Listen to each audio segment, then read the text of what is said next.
Aquí quiero hacer otro paréntesis.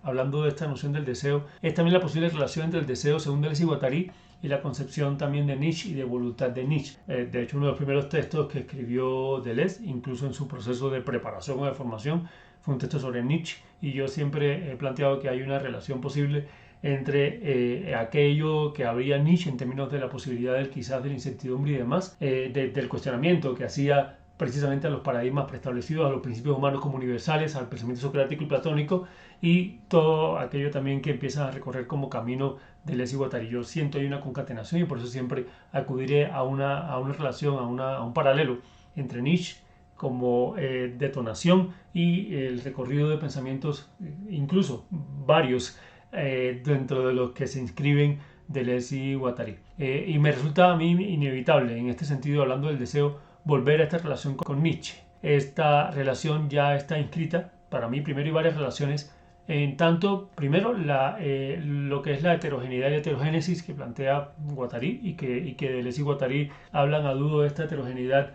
en la concepción rizomática, pero en el caso de Nietzsche veo una relación por la misma heterogeneidad en la personalidad de Nietzsche. Entonces, bueno, en ese sentido es curioso porque parece que Nietzsche tuviera también varias caras. Esto tiene que ver con muchas cosas, lo sabemos, incluso con la enfermedad. Sabemos que Nietzsche, a partir de que muy joven acompañó en la guerra casi como una asistencia médica y se contagió de difteria y disentería, pero no fue la enfermedad en sí lo que terminó afectándolo, sino que fue todo lo que como medicamento, entre comillas, consumió, desde opio hasta nitrato de plata y demás. Y es curioso porque esto, bueno, es muy duro porque esto destruye su intestino y eso le crea unos padecimientos que a futuro van a ser crónicos, van a ser dolores muy fuertes, dolores incesantes, pero es curioso porque él justamente habiendo vivido una vida de martirio, de soledad, bueno, de eso lo tocaremos en otro video, de conflictos con su contexto, incluso en un momento determinado, recordemos que Nietzsche pasó una experiencia muy contradictoria, porque por un lado siendo joven, se destaca tanto que lo llevan muy joven a dictar una cátedra, en este caso, bueno, el tema de filología clásica y demás, pero como no tenía la experiencia como tal, se le pide que haga un libro y que escriba un libro como validación de que podía dictar la cátedra. Él era muy amigo de Wagner en aquel momento y no responde a la estructura tradicional que se le pedía en esa concepción paradigmática académica y en esa concepción también clásica que se venía heredando, socrática aún, platónica aún, y él incorpora al libro la reflexión y digamos la intromisión del arte y la música a partir de la influencia de Wagner, y ese riesgo creativo incluso lo lleva al punto de que hay un rechazo total de la comunidad académica y al punto de que incluso ese rechazo llega a un retiro obligatorio siendo muy joven. Y ese retiro prácticamente es un fracaso lamentable y durante mucho tiempo su pensamiento no es ni reconocido ni aceptado. De hecho hay una crisis económica total y él tiene que transitar un montón de casi que como peregrinar por diferentes espacios y quedarse en lugares incluso bastante humildes al tiempo que producía. Pero al mismo tiempo uno lee que a pesar de la vida, digamos, de martirio, incluso recordemos que el padre de Nietzsche muere joven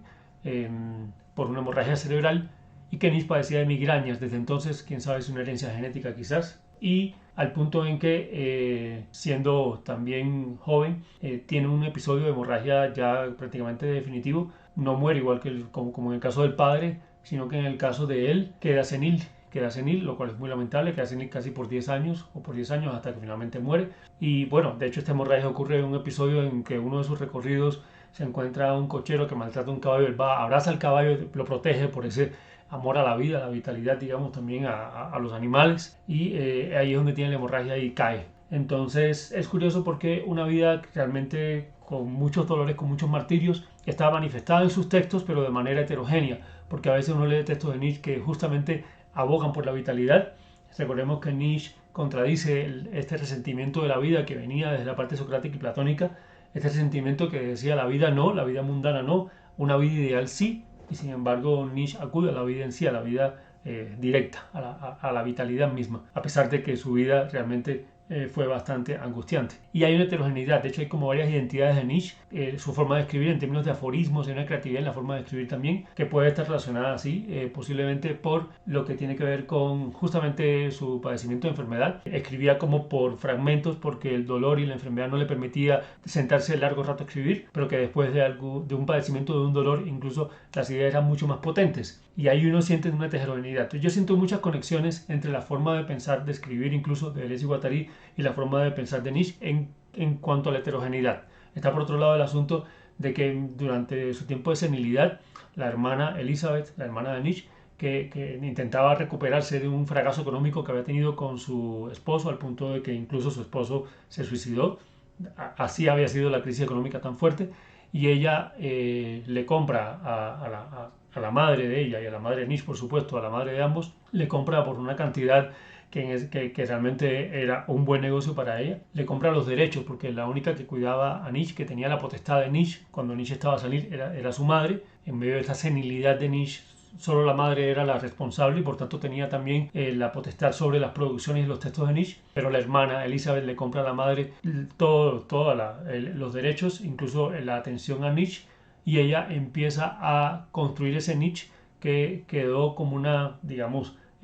como una alteración del Nietzsche real y que afectó mucho la percepción que se tiene de Nietzsche posterior, y es el Nietzsche que ya configuró como el Nietzsche que defendía un nacionalismo alemán, incluso un nacionalsocialismo, incluso con tendencias fascistas o nazis, y es muy fuerte porque era una necesidad que ella tenía para también obtener una ganancia económica en el momento que se estaba viviendo, que además tengamos en cuenta que era un momento, Nietzsche nace después en el momento en que se empieza a fomentar la unificación de Alemania, después de la guerra entre Prusia y Francia, después de la reforma de Lutero, y por tanto su familia era protestante, y hay toda una renovación de nación en ese momento. Y la hermana necesita utilizar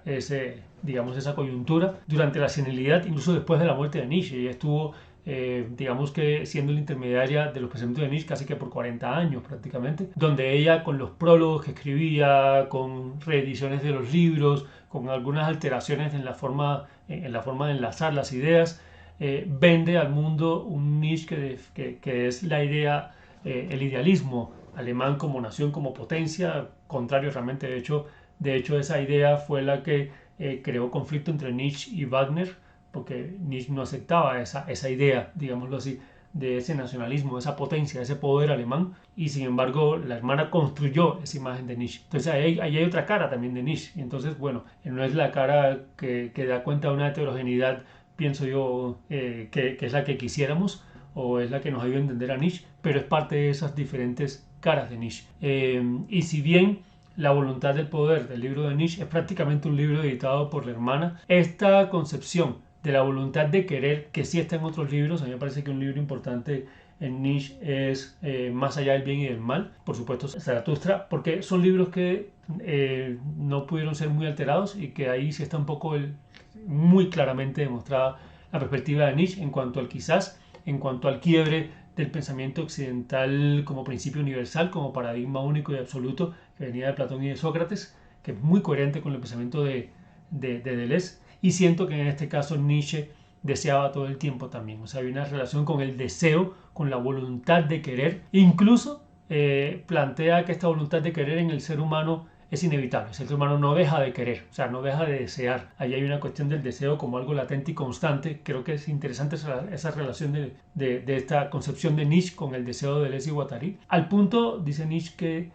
el ser humano quiere y no deja de querer, al punto incluso de querer la nada, ¿sí? Quiere decir, no es que no quiera nada, es que cuando el mundo que se le ofrece es inaceptable, el ser humano prefiere querer la nada. La nada podría ser la opción desconocida, no sé, una otra vida quizás, ¿no? No es algo que él lo dé como positivo, incluso hay una crítica que él señala con respecto a cómo desde ese querer, ese ideal, en el caso platónico y socrático, es algo que es cuestionable y que aleja al ser humano de su realidad en sí, de su realidad, digamos, concreta. En este sentido, ya cuando se vuelve un querer, una nada, no en la vida misma, sino más allá de la vida, en el caso religioso, entonces el ser humano reza, quiere un Dios que no existe, un plano diferente a lo que le tocó vivir. Y esto es una negación de la vida misma,